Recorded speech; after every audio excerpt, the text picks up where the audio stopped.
Hello guys, welcome back to the YouTube channel of wing से उड़ान। तो दोस्तों, ये पंचायती राज एक्ट 1989 की लास्ट वीडियो रहेगी। इसके आगे जो वीडियो मैं लाऊंगा वो वीडियो एमसीक्यूज़ पे होगी। एमसीक्यूज़ पे मैं जितने भी अमेंडमेंट्स हुए, जो बदलाव आया और जो आपकी छोटी छोटी क्वेरी है कि भाई सरपंच किसको रेजिग्नेशन लेटर देगा, ठीक है, और उसके बाद भाई एज क्या रहने वाली है, वो सब मैं एमसीक्यूज़ के थ्रू क्लियर करूँगा, राइट। तो आज हमारी लास्ट वीडियो है इस पे। और वीडियो स्टार्ट करने से पहले मैं बताता हूँ, बहुत सारे बच्चे कमेंट्स करते हैं कि सर ये ऐसा है, कोई बोल रहा था 3 कंसेक्यूटिव मीटिंग नहीं 6 कंसेक्यूटिव मीटिंग्स पे अगर एब्सेंट हो तब भी हम सरपंच को क्या कर सकते हैं भाई, बाई 2/3 मेजॉरिटी उसको क्या कर सकते हैं, रिमूव कर सकते हैं। अगर आपके पास आपको ये कहीं से पता चल रहा है तो आप उसका ऑथेंटिक सोर्स भी शेयर करो। आप ऐसे लिख देते हो, आप गूगल में तो बहुत सारे लोगों ने अपने अपने व्यूज़ लिखे हुए हैं। मैंने ये डिपार्टमेंट ऑफ रूरल डेवलपमेंट की जो ऑफिशियल साइट है उसमें से ये डॉक्यूमेंट निकाला, पीडीएफ निकाला, उसको देख के मैं पढ़ा रहा हूँ, ठीक है। वो सोर्स है मेरा, क्योंकि उसके अलावा और कोई सोर्स ही नहीं है। आपको सोर्स तो ऑफिशियल वेबसाइट पर ही मिलेगा। अगर आपको इसके अलावा कोई ऑफिशियल और ऑथेंटिक सोर्स मिल रहा है तो आप फिर उसको उसका लिंक के साथ कमेंट करें। ऐसे कमेंट ना करें, क्योंकि बहुत सारे बच्चों को फिर कंफ्यूजन हो जाएगी, ठीक। और बाकी कुछ भी एरर अगर आएगा, मुझे लगेगा कि एरर है, तो उसमें नेक्स्ट वीडियोस में ज़रूर कवर कर लूँगा, ठीक है।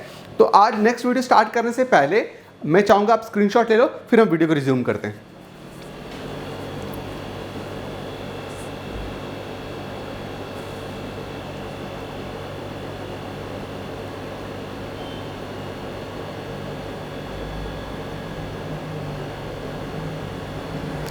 तो चलो दोस्तों, हम स्टार्ट करते हैं फिर।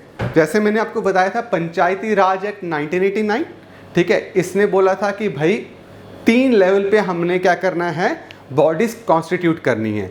विलेज लेवल में हल्का पंचायत, ब्लॉक लेवल में ब्लॉक डेवलपमेंट काउंसिल, और डिस्ट्रिक्ट लेवल में क्या होगा, district planning and development board, ठीक है। हल्का पंचायत और ब्लॉक डेवलपमेंट काउंसिल हमने खत्म कर दिया। आज हम डिटेल में district planning and development board के बारे में डिस्कस करेंगे।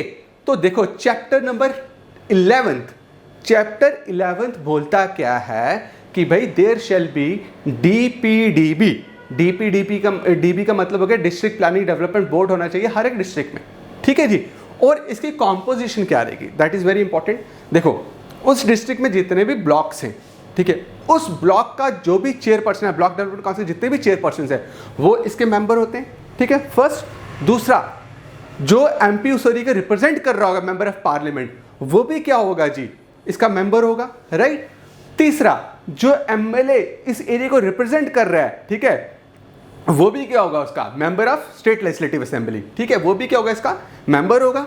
अब chairperson of town area committee, वो भी इसका क्या होगा जी, मेंबर होगा। और प्रेसिडेंट ऑफ म्युनिसिपल काउंसिल अगर है तो वो भी क्या होगा जी, इसका मेंबर होगा।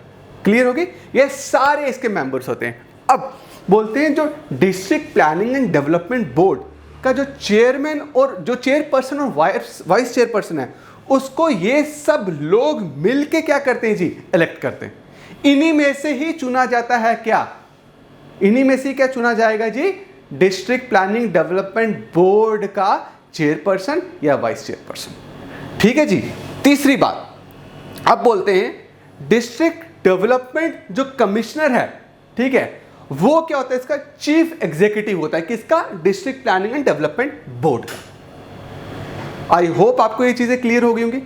अब टर्म टेन्योर कितना होता है, टेन्योर सेम जो बीडीसी का टेन्योर है वही टेन्योर इनका रहता है, कितना, 5 इयर्स का टेन्योर रहेगा। क्लियर है। अब चैप्टर 12 क्या बोलता है, chapter 12 basically deals with the powers and functions of district planning and development board. अब पावर्स एंड फंक्शंस क्या है, जितना भी स्पेशल स्कीम्स आई हैं, ठीक है, टू एलिवेट पॉवर्टी, ठीक है, टू एलिवेट डिफरेंट प्रॉब्लम्स, जैसे वुमेन का कोई प्रॉब्लम चल रहा है, कुछ स्कीम्स आई हैं, उसको क्या करना है, इसको सुपरवाइज करना इसका काम है। बजट को फॉर्मुलेट करना, ठीक है, बजट को प्लान करना डिस्ट्रिक्ट प्लानिंग डेवलपमेंट बोर्ड का काम है। जितना भी ब्लॉक डेवलपमेंट काउंसिल, ठीक है, जो भी प्लान बनाती हैं किसको लेके, डेवलपमेंट प्रोजेक्ट्स को लेके, उनको ये गाइड करता है कि किस तरीके से आप इसको इंप्लीमेंट कर सकते हो, ठीक है। तो इसका मतलब क्या है कि चैप्टर 11 बेसिकली किसकी बात करता है, क्या पावर्स और क्या फंक्शंस रहने वाले हैं डिस्ट्रिक्ट प्लानिंग डेवलपमेंट बोर्ड के। अब उसके बाद हम आते हैं चैप्टर नंबर 13। चैप्टर नंबर 13 बोलता है कि हर एक हल्का पंचायत में क्या होगा, हर एक हल्का पंचायत में पंचायत अदालत होगी। क्या होगी जी? पंचायती अदालत होगी हर एक हल्का पंचायत में। और उस पंचायती अदालत में कितने मेंबर्स होंगे? 5 मेंबर्स होंगे। कितने मेंबर्स होंगे जी? 5 मेंबर्स होंगे। अब ये 5 मेंबर्स कैसे चुने जाते हैं, मैंने पूरा नहीं लिखा, आप नोट डाउन करते रहना साथ साथ, ठीक है। देखो हल्का पंचायत क्या करेगा, ये 5 मेंबर्स एक प्रिस्क्राइब्ड अथॉरिटी इनको अपॉइंट करेगी 5 मेंबर्स को। अब वो प्रिस्क्राइब्ड अथॉरिटी क्या रहेगी? हल्का पंचायत क्या करेगा, जितना भी उसका कॉम्पोजिशन है हल्का पंचायत का ना, जितने मेंबर्स है, पंच, सरपंच, नायब सरपंच, जितने भी हैं, वो क्या करेंगे, वो एक पैनल बनाएंगे, अपने में से चुनेंगे लोग, पैनल बनाएंगे। उस पैनल को ये अथॉरिटी दी जाएगी, ये अथॉरिटी प्रिस्क्राइब की जाएगी कि आप क्या करें, रिकमेंड करें उन लोगों को जिन लोगों को आप चाहते हो कि वो क्या बने, मेंबर्स बने, किसके जी? हल्का पंचायत के। बट कंडीशन क्या है यहां पे? कंडीशन ये है कि आप किन किन लोगों को रिकमेंड कर सकते हो। जो पैनल हल्का पंचायत को बोलेंगे भाई आप एक पैनल बनाओ, ठीक है। पैनल कैसे बनाओ? जो आपके मेंबर्स हैं उसमें से 5-6 बंदे चुनेंगे और वो 5-6 बंदे को बोलेंगे भाई आप रिकमेंड करो कि आप किसको अपॉइंट करना चाहते हो पंचायती अदालत का मेंबर बनना, ठीक है। और प्रोवाइडेड कंडीशन क्या रहेगी कि एक तो वो लिटरेट होना चाहिए। लिटरेट अगर देखोगे तो हमारे आजकल जो सेंसेस, हर सेंसेस में हमारी लिटरेसी की डेफिनेशन चेंज होती है। जो करेंटली लिटरेसी की डेफिनेशन चल रही है वो है कि बंदे को पढ़ना आना चाहिए, बंदे को लिखना आना चाहिए और मीनिंगफुल सेंटेंस बनाना आना चाहिए। ये लिटरेसी की डेफिनेशन है।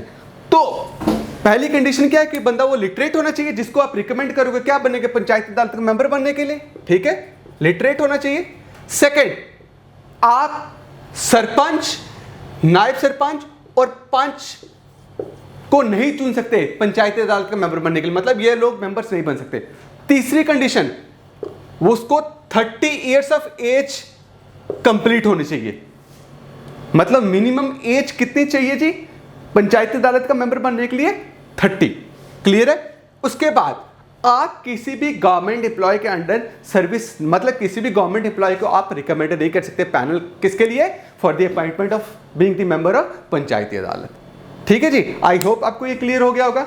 अब बोलते हैं पंचायती अदालत का टेन्योर कितना रहेगा। जैसे नॉमिनेट करेंगे उसके पंचायती अदालत कॉन्स्टिट्यूट होगी, नॉमिनेशन के बाद ये कितनी देर तक रहेंगे भाई ऑफिस में? 5 इयर्स तक। कोरम क्या है? जब भी पंचायती अदालत की कोई मीटिंग स्टार्ट होगी, फंक्शन स्टार्ट होगी, कोरम का मतलब है minimum member required to start the functioning of Panchayati Raj. कम से कम 3 मेंबर होने चाहिए। आपको क्वेश्चन आ सकता है कि क्या कोरम है, ठीक है, क्या स्टार्ट करने के लिए, पंचायती अदालत स्टार्ट करने के लिए, तो वो कोरम कितना रहेगा? 3 मेंबर्स मिनिमम। क्लियर हो गया जी। अब चेयरपर्सन, सपोज करो मैंने बोला कि पैनल ने ये सारी चीजें देखते हुए पंचायती अदालत बना ली, पंचायती अदालत में भाई 6 मेंबर्स बने, ठीक है जी, सपोज करते हैं हम, सॉरी 5 तो ऑलरेडी हैं, 5 मेंबर्स बने। अब ये 5 मिलके क्या करेंगे? चेयरपर्सन चुनेंगे।